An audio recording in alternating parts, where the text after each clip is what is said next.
Sorry there, buddy, but I think I'll be the first one to take this out for a test drive. Well, if I remember correctly, the Slave 1 actually blew up itself.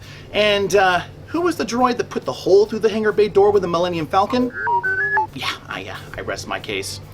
Hey everyone, and welcome to Group Builders, the show where we create together. I'm your host, Disorderly Cone, and this is my friend GB1. In this episode, we're going to be taking a look at the Speederbike from the Metal Earth Star Wars collection. And I'm actually really excited to finally get to this build. I've had my eyes on it for a long time, and when Metal Earth was looking for different builds to create, I was definitely one of the people that backed this one to get done. And I'm really glad they waited to get that coloring process down, because dang, this model looks really good. Now, if you're looking to pick one up yourself, you want to check out groupbuilders.ca. We got all kinds of really cool builds on there at great prices with fast shipping. For all orders over $65 Canadian, if you use the promo code SHIPTHIS, you can get free 2-day shipping to anywhere in the United States and Canada. That's a pretty sweet deal. Now, what kind of things do you need to know about the Speederbike? What are the tricky bits, and what tools do you need? Those are some great questions. Let's get the answers starting on the Workbench. Group Builders, welcome to the Workbench. We have our Metal Earth Speederbike in some really awesome Star Wars packaging. And take a look at all this detail here. I wonder how small some of that's going to be. Let's go ahead and take a look at the back. On the back, we have a difficulty rating here of just over medium. And then right below that, we have some instructions on how to build our model. On the left-hand side here is a QR code which we can scan to get a 360 look at our build as we're putting little bits of detail onto it. This is very helpful. And finally, at the bottom, we get a look at some other models in this series. Groovers, let's go ahead and open up our package.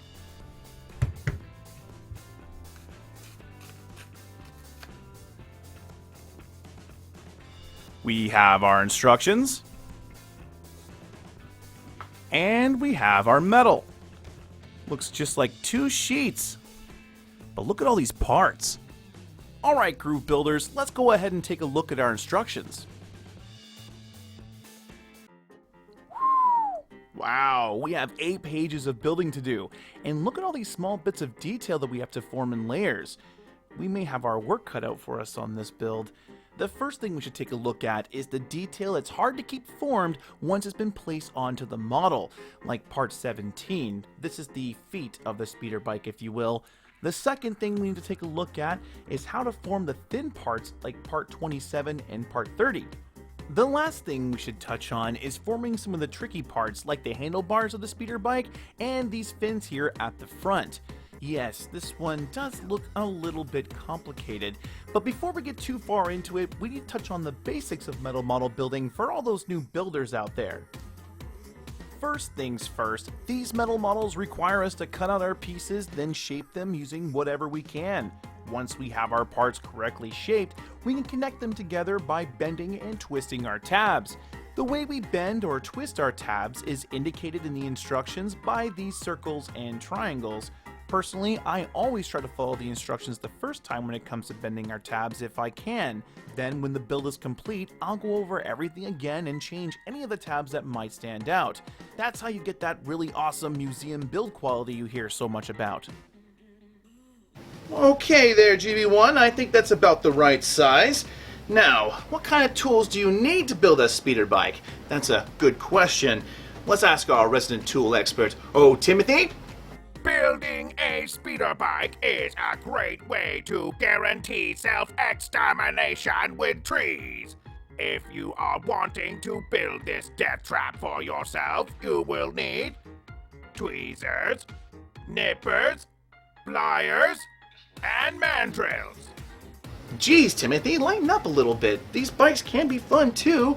Not that a Dalek would have a concept of fun, but regardless, Group Builders, these are just our recommendations, and you really don't need anything but tweezers and nippers to get the job done. But of course, having your right tools will make this whole process a lot easier. Alright, now we've looked at our instructions and we have all of our tools. There's only one thing left to do. Hey, GB1, what's going on with the Y-Wing? What do you mean there's no fuel? I filled it up before we left. We really need to find K9.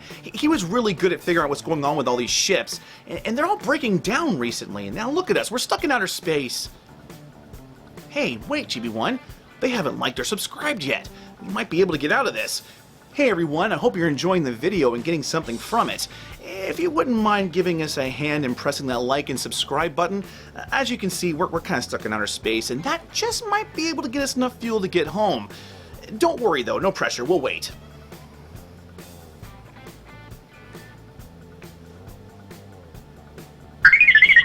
No, GB1, I don't want to play I Spy in the middle of space. I mean, what are we going to say? I spy with my little eye something bright and shiny? Oh, a star? The back of my head doesn't count, GB1. Oh, look. Hey, thank you so much. I really appreciate it. GB1, we got full power? Awesome. All right, everyone, let's get back to the build. The Speederbike from the Metal Earth Star Wars series is a test of patience, bend accuracy, and light touches. The first thing we need to talk about when it comes to building this model is how the detail can be very fragile. Let's look at parts 17 and 18. Here you can see that these small pieces act like the legs of the model. Part 18 does provide some stability, but these legs aren't here to support the model. They're really just for looks. As you start adding more parts onto the Speederbike, you will notice that some of the details, like the legs, get in the way, and you might find yourself rebending the parts back into place. Be very careful when making these corrections, and if you can avoid bending already formed detail, that's really the best. Some of these parts are small, and if you keep bending them, they will break. Waiting for replacements is never really fun either, although the team over at Fascinations are really great. Just take the time and care while handling the main model, and you should be fine. The second thing I want to talk about is forming some of the smaller long pieces like 27 and 30. When you go to form these pieces, you will notice that the parts are kind of hard to shape without warping the other side. I found the best way to get by this was to use two sets of tweezers at the same time to help you form the parts. By having one tweezer support the part and the other one bending the piece, you can easily get the angles you're looking for. I found that the flatter your tweezers are on the front, the easier it was to get these pieces bent correctly. Another part of this build you have to be careful of warping is when you are ready to add part 39 and 36. The front part of 36 has already been shaped and the back part is super tight. You will need to bend the back wings of 36, if you will, very slightly up and away to get 39 in. Once you get the tabs in their spot and secured, you can smooth everything back out.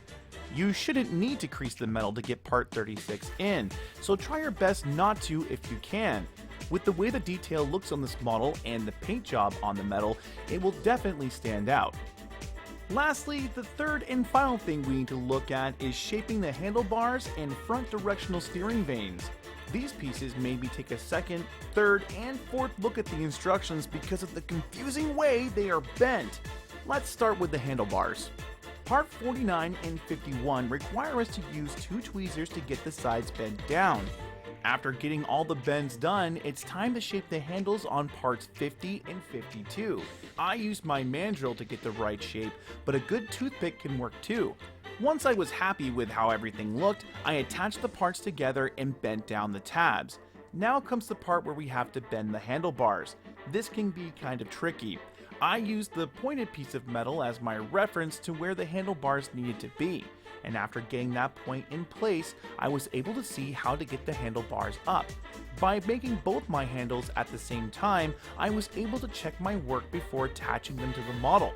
It was here that I realized my mistake. You see, I got the parts mixed up and used the wrong parts for both handlebars.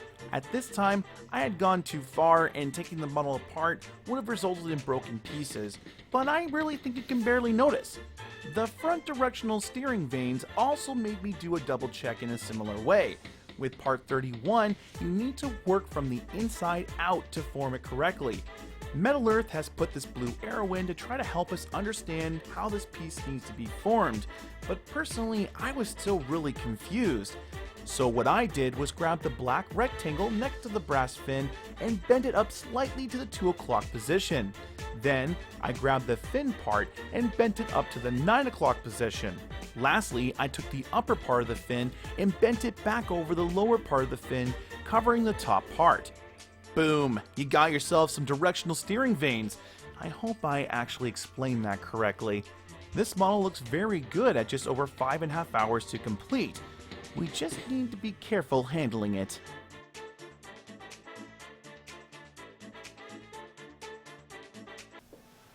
And there we go, the Metal Earth Speederbike. Like I said earlier, this is a build that I've been wanting to do for a long time, and I'm really glad to finally get to it. This build had a ton of really awesome detail to do, most of it small little boxes, which was pretty easy to handle. But I think that rushing this build is where I went wrong. I can't believe that I accidentally put the wrong parts on my handles here. I mean, it's not bad. If you were to compare it to the original model on the Metal Earth website, you would see some small differences, mainly just the handles being a little bit taller. But overall, this build does look really good when complete. Can I recommend this model for new builders out there? Not really. Yes, a lot of the detail here is simple boxes and just placing them on the right part, but when you get to the later stages and you're trying to put everything together, that's where this model becomes kind of difficult, especially trying to make sure that all of your seams match correctly.